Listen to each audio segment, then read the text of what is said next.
사람은 변화되기 참으로 어려운 존재인가? 인류의 역사학자들은 물론 사회학자나 종교나 모든 철학에서도 이 문제는 계속 대두되어 왔고, 그리고 오늘날에도 수많은 학자들이 여러 학설로 이 내용들을 얘기합니다. 그렇다면 여러분들이 이 질문을 받았다면 뭐라고 대답하시겠습니까? 사람은 변화될 수 있는가? 이 질문에 대하여 각자 나름대로 자신의 경험, 그리고 어떤 사람에 대해서 혹은 나에 대한 이미지를 가지고 느낀 대로 다 대답할 것입니다. 방금 제가 질문한 순간에도 사람은 변할까? 이런 생각을 아마도 할 수 있습니다. 사람은 아주 사소한 작은 습관 하나도 사실 바꾸는 게 그렇게 쉽지 않다는 것입니다.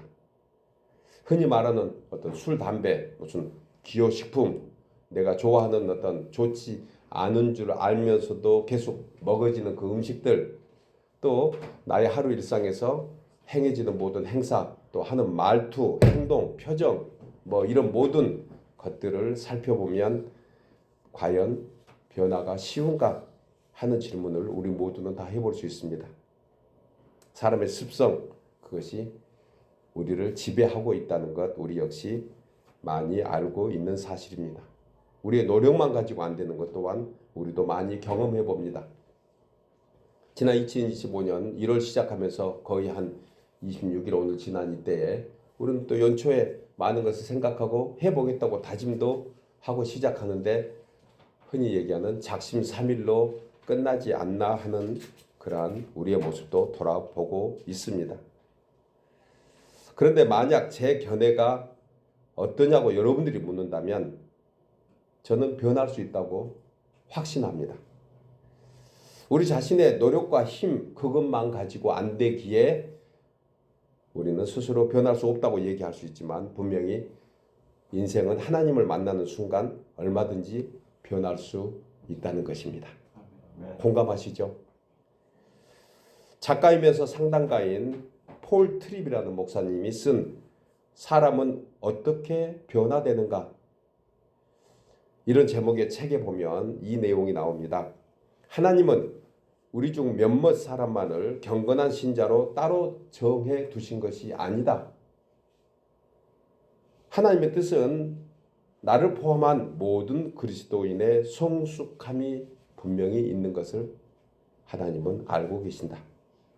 왜냐하면 우리 안에 선한 일을 시작하신 하나님께서 쉬지 않고 일하고 계시기 때문에 그렇다. 그리고 하나님께서는 그 일이 이루어질 때까지 끝까지 우리에게 이런 변화의 은혜를 베풀어 주실 것이다. 하나님이 변화시키면 우리는 변화될 수 있다. 라고 했습니다. 참으로 합당한 표현이면서 우리를 향하신 하나님의 뜻인 줄 믿습니다. 여러분, 아무리 악한 사람이라도 하나님을 만나고 예수 그리스도를 영접하면 그 사람의 본성은 분명히 달라집니다. 삶의 목적과 방향이 새롭게 설정되어서 옛 모습은 점점 사라지고 새로운 신앙의 인격으로 변화되어 가는 것을 우리 역시 많이 보고 있습니다. 여러분들의 가족이 그랬고 우리 자신을 돌아보면 아주 조금일지 모르지만 사실 지난날보다 우리의 신앙 인격은 분명히 더 변화되고 있다는 사실입니다. 그래서 성경에는 하나님을 만나고 변화된 수많은 사람들의 이야기로 가득 차 있습니다. 그런데 여기서 한 가지 알아야 할 것이 있는데요. 서서히 변화되는 것과 갑작스럽게 변화되는 두 가지가 있다는 것입니다. 중요한 것은 서서히 변화되든 갑작스럽게 변화를 갖든 분명한 것은 어느 사건을 통해서 그런 변화의 계기가 되는 것입니다. 어떤 학자는 사람이 살면서 가장 큰 변화의 계기가 3번 온다고 그렇게 표현하기도 합니다. 당장 좋은 일이든 그렇지 못한 것 같은 일이든 중요한 것은 그 변화의 계기를 우리는 다 맞고 그리고 우리는 다 그렇게 접하고 삽니다. 이것을 우리는 선하신 하나님의 은혜라고 표현합니다. 이 같은 변화가 우리 모두에게 매일 매 순간 있기를 주의 이름으로 축복합니다. 어떤 숫자의 세 번이 아니고 하루에도 세 번씩 우리는 하나님을 향한 은혜의 걸음을 방향을 바꿔 나가는 사람들이라는 것이에요. 오늘 본문에 기록된 야곱도 그 중에 한 사람이었습니다. 우리가 알다시피 야곱은 꾀가 많은 사람입니다. 우리말로 흔히 얘기하면 잔머리가 아주 좋은 사람의 대명사입니다. 그런데 성경은 하나님을 어떤 하나님인가에 대한 말씀을 하시면서 아브라함 하나님, 이삭의 하나님, 누구의 하나님? 야곱의 하나님. 이 얘기는 아브라함도 때로 우리가 될 수 있고 이삭도 되기도 하고 야곱도 되기도 한다는 그러한 의미를 담고 있습니다.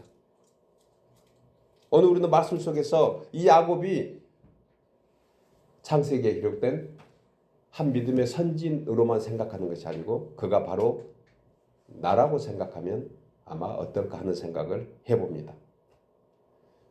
야곱은 형을 속이고 장자의 명분을 빼앗고 아버지까지 속여서 하나님의 복을 가로챈 인간적으로 보면 참으로 나쁜 사람이었습니다.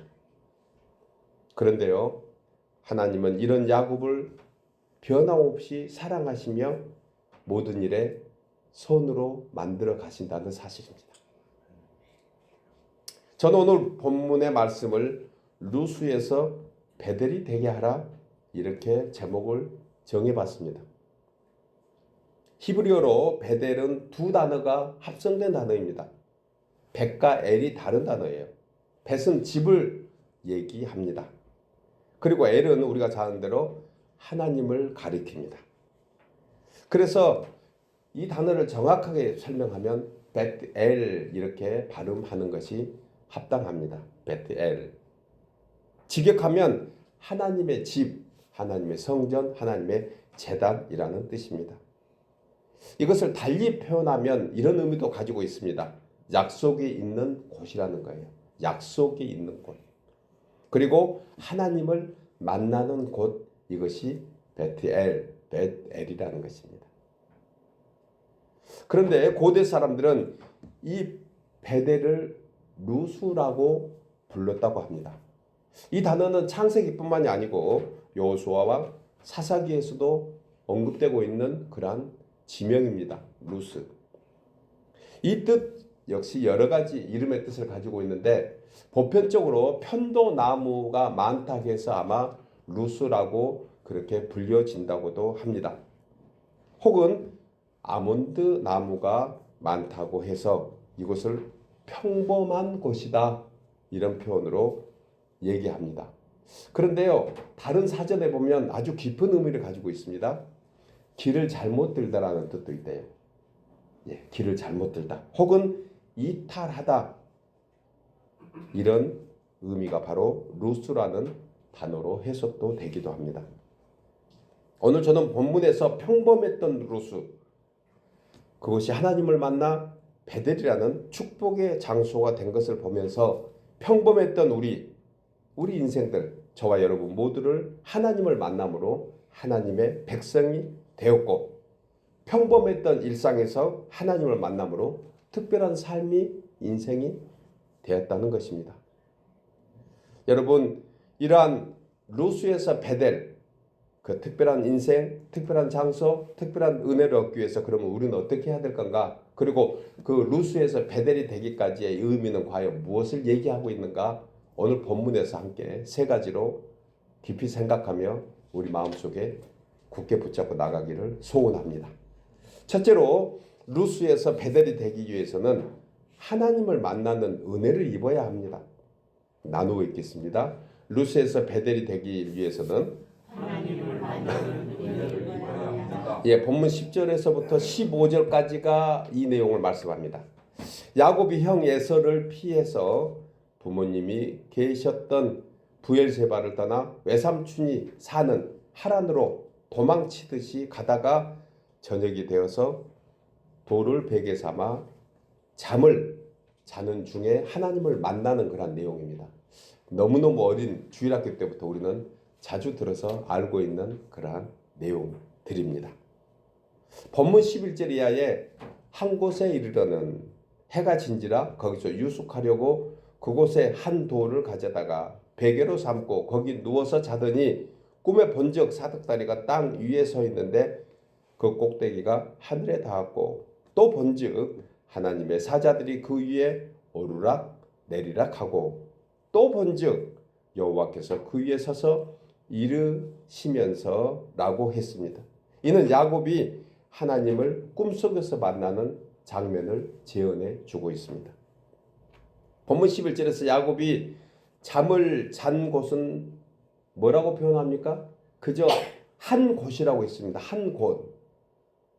히브리어로 바 마콤이라는 의미로 표현합니다. 이것은 말 그대로 어떤 막연한 장소입니다. 그런데 이곳이 다름 아닌 루스였다는 거예요.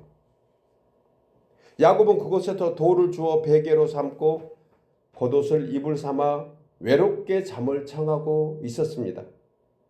하루 전만 해도 부족함 없는 집안에서 부모님의 사랑을 잔뜩 받고 그야말로 잘 먹고 잘 사는 그런 사람이었습니다. 그런데 3일 만에 노숙자 신세가 된 것입니다. 이때 이곳으로 하나님께서 찾아주신 것입니다. 그렇다면 여러분, 오늘 이전에 야곱에게 하나님은 계시지 않았을까? 어떻게 생각하십니까? 당연히 계셨죠. 당연히 계셨습니다. 야곱은 태어날 때부터, 아니 어머니의 태중에 있을 때부터 하나님이 함께 하셨습니다. 단지 야곱이 하나님을 만나지 못했을 뿐입니다. 오늘 본문에서 3번이나 언급하고 있는 단어가 있는데요. 12절에서 꿈에 본즉 사닥다리가 보였고, 중반절에도 또 본즉 천사들이 보였고, 13절에서 또 본즉 여호와 하나님께서 그 위에 계신 것을 보았다고 했어요. 본즉. 여기서 봤다는 것은, 본즉, 이것은 자세히 살핀다는 의미입니다. 대충 보면 보이지 않았는데 자세히 보니까 볼 수 있었다는 거예요. 왜 야곱이 그날만 자세히 볼 수 있었을까? 그것이 바로 은혜였습니다. 아무도 주위에 없었습니다. 그렇게 돌봐주던 엄마도 계시지 않았습니다. 믿고 있었던 아빠도 곁에 있지 않습니다. 그래도 말썽꾸러기이긴 하지만 형 에서도 옆에 없었습니다. 가진 것은 겨우 겉옷 한 벌뿐입니다. 아무것도 없었습니다. 그때 비로소 하나님을 보게 된 것입니다. 여러분, 우리가 매일의 삶에서 살아가면서 일에 너무 치이게 되면 하나님을 대충 보게 됩니다.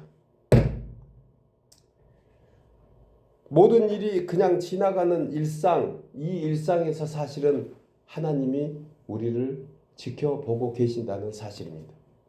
하나님 무슨 감시하려고 지켜보고 있을까요? 성경은 하나님이 우리를 보시되 눈동자처럼 우리를 바라봐 주고 계시다는 거예요. 주야로. 그런데 자세히 보면 일상이 평범한 그러한 일상 같지만 그곳에서도 하나님은 기다리고 계신다는 사실입니다. 그것은 우연 속에 감춰진 필연과 같습니다. 따라서 성도된 우리는 어떤 사람을 만나든지 무슨 일을 당하든지 어떤 환경 속에서도 하나님의 섭리와 계획이 있음을 우리는 영안으로 바라볼 수 있는 우리 모두 되기를 주의 이름으로 축복합니다. 아멘. 우연히 어떤 여행길에 누가 같이 앉았습니다.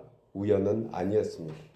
그 사람을 통해서 하나님의 복음 생명이 전해지던 하나님 은혜가 나에게 임하던, 우리가 경영하는 사업터에서도 어떤 카스토머가 오든지 그는 그냥 온 사람이 아니라고 생각하면 그 존재조차 귀하게 여겨질 것입니다.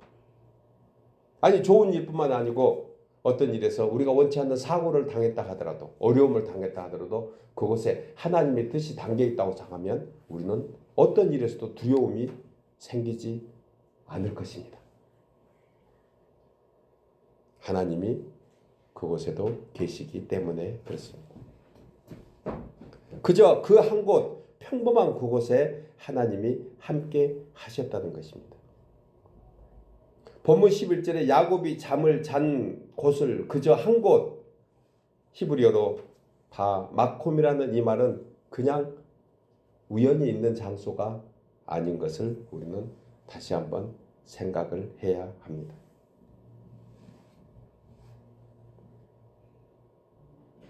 그렇다면 여러분, 오늘 이전에 야곱의 모습에서 이제 우리는 야곱이 경험한 하나님을 우리 모두도 만나봐야 합니다. 주님을 바라보는 기회가 되어야 한다는 것입니다. 대충 보면 보이지 않는 그곳에 하나님이 분명히 계시기 때문에 그렇습니다. 여러분, 대부분의 사람들은 흔히 잘 나가고 있을 때 하나님을 만나지 못합니다. 아니, 우리 자신도 그렇습니다. 너무 내일에 분주하면, 바쁘면, 내일에 치중하면 하나님이 보이지 않습니다. 그러다가 실패하고 절망과 좌절에 빠지게 되면 그때야 비로소 하나님을 찾게 됩니다.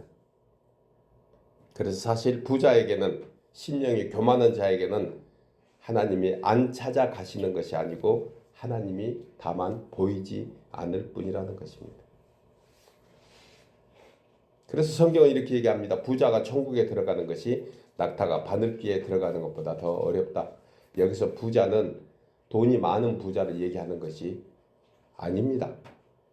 거지같이 사는 인생도 성경은 부자라고 표현하는 것은 교만하다는 그러한 뜻의 의미이기 때문에 그렇습니다. 야곱이 그랬습니다. 그는 지금까지 하나님을 찾지 않았습니다. 자신을 향해 찾아오시는 하나님을 외면하기도 했습니다. 하나님 없이도 잘 살았기 때문입니다.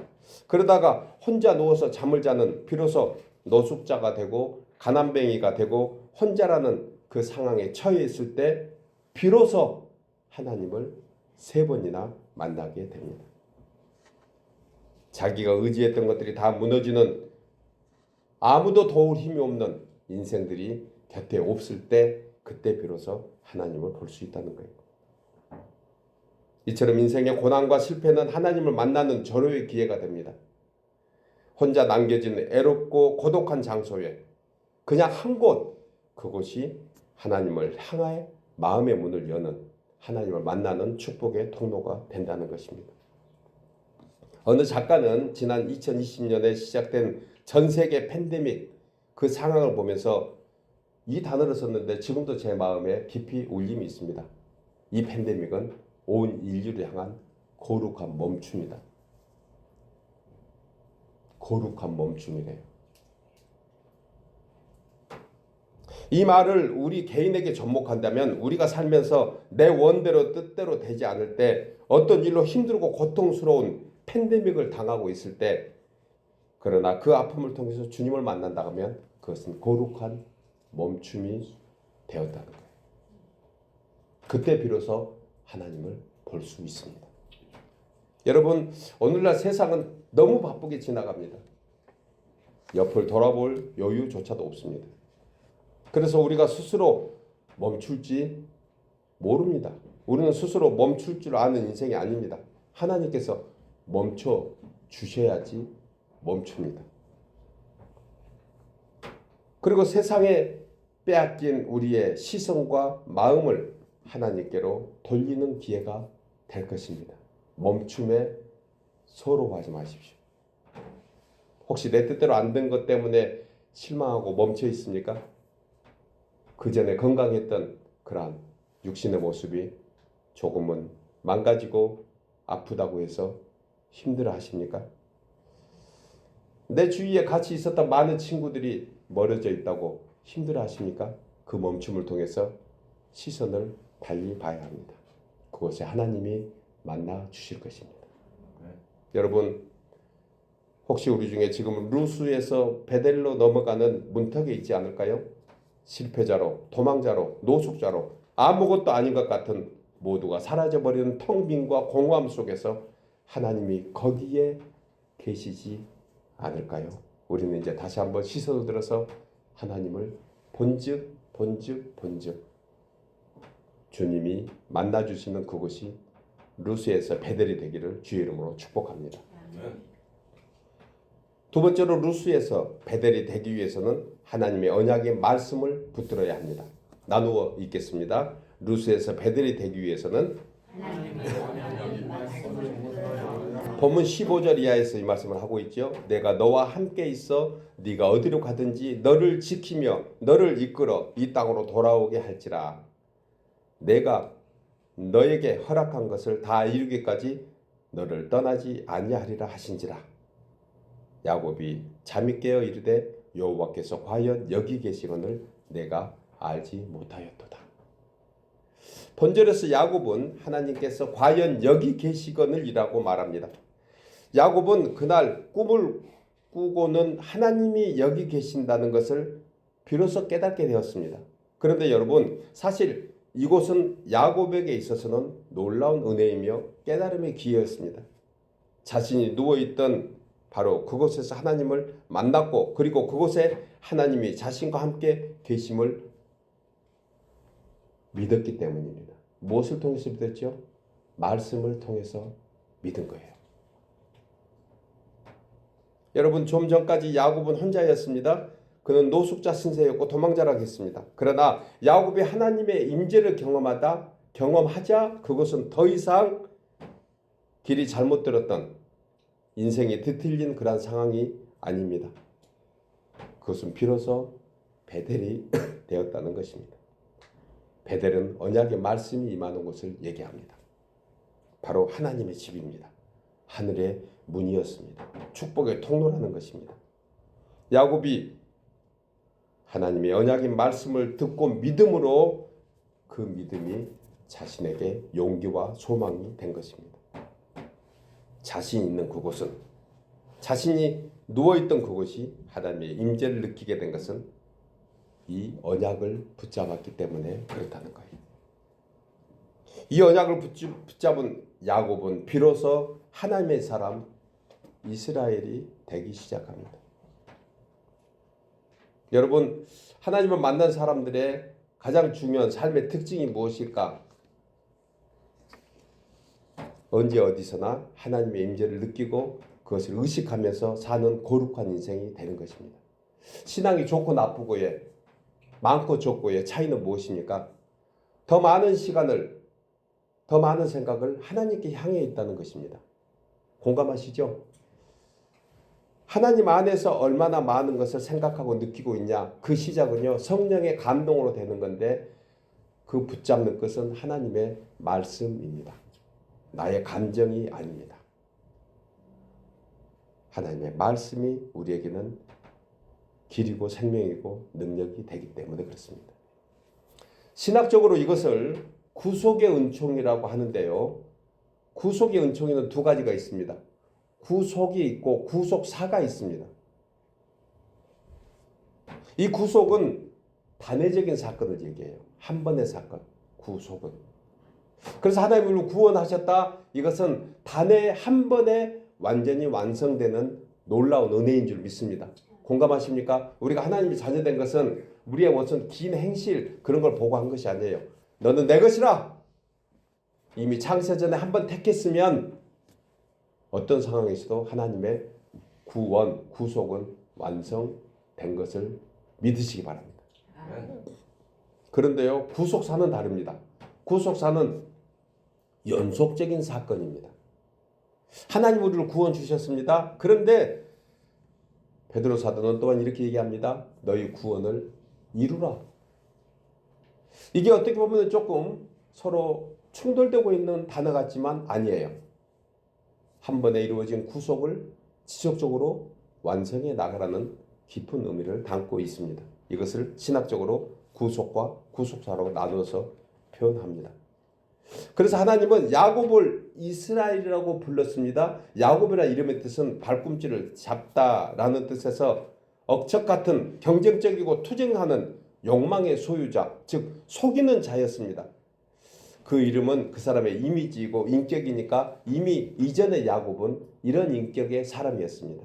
그런데 하나님을 만나니까 그 인격이, 그 성품이, 그 삶의 목적이 바뀌게 된 거예요.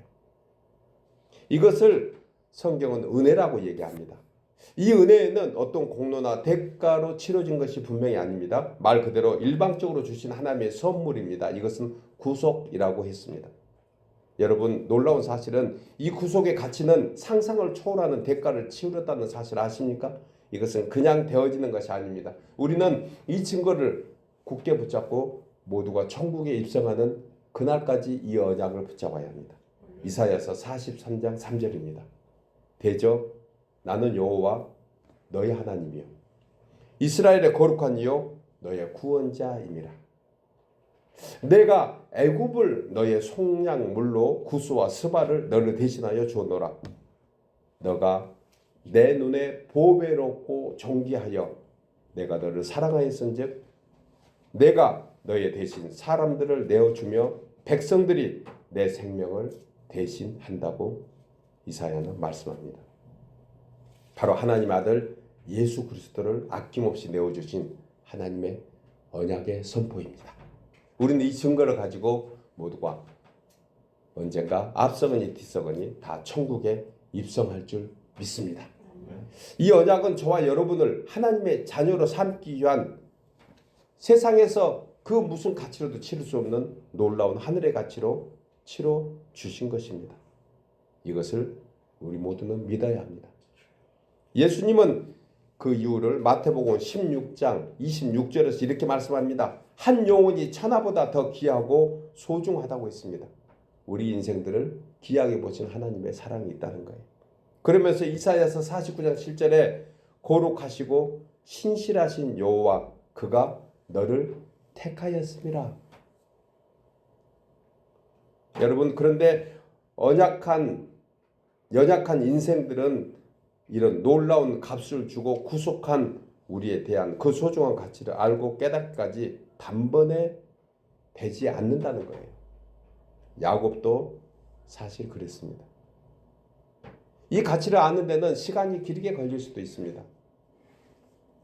루스에서 하나님을 만나고 믿었지만 여전히 야곱의 교활한 깨와 비겁한 인간성으로 애삼촌 라반을 속이고 또 속이고 다시 만나서 형 에서까지 자신의 두려움을 숨기려고 장깨를 부렸고 하나님은 그런 야곱을 용납하시고 그의 환도표를 꺾기까지 믿음으로 단련시켜 나가는 것을 보게 됩니다.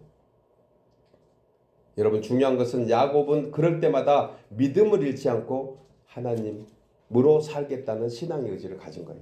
믿음으로 하나님 안에 살겠다는 신앙의 의지. 이것이 성경은 구속사라고 얘기합니다. 사랑하는 여러분, 마태복음 28장 1절에 예수님은 내가 너희에게 분부한 모든 것을 가르쳐 지키게 하라. 볼지어다 내가 세상 끝날까지 너희와 항상 함께 있으리라. 이 언약을 믿을 때 변화없는 은혜와 사랑으로 우리를 구속하신 그 은혜를 힘입어서 하나님의 사람으로 구속사의 역사에 참여하는 우리 모두 될 줄 믿고, 여러분, 하나님의 언약은 생명입니다. 하나님의 말씀은 능력이 있습니다.